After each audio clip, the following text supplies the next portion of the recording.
Warga di Kabupaten Banyuasin, Sumatera Selatan umumnya berkebun kelapa sawit sebagai mata pencaharian. Namun kelapa sawit baru bisa dipanen setelah berusia 3 hingga 4 tahun. Menunggu masa panen, lahan perkebunan sawit dimanfaatkan menanam hortikultura. Seperti yang dilakukan Sunyoto, petani desa Sumber Makmur, Kecamatan Muara Padang, Banyuasin, Sumatera Selatan.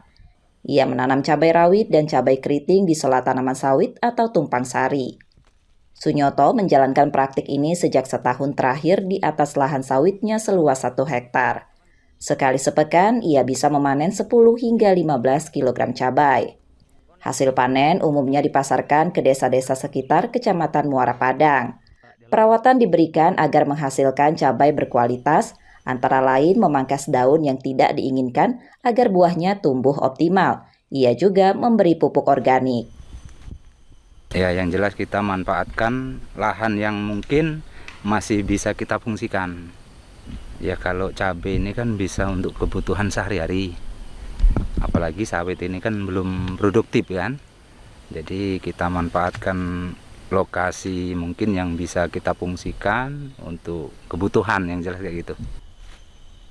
Cara ini membuat warga dapat tetap produktif meski sawit belum bisa dipanen. Selain memenuhi kebutuhan sehari-hari di tengah harga cabai yang mahal. Ya, karena begini, sambil menunggu sawit itu berbuah, jadi ditanami kayak cabai. Jadi sambil nunggu panen ada penghasilan. Kalau cabai di sini cukup dipasarkan di masyarakat atau di pasar tradisional habis. Jadi nggak terlalu bingung untuk menjual cabai kalau di sini. Selain memaksimalkan lahan, praktik tumpang sari juga efektif untuk mengendalikan gulma. M. Rizky Nurmizan, Kompas TV, Banyuasin, Sumatera Selatan.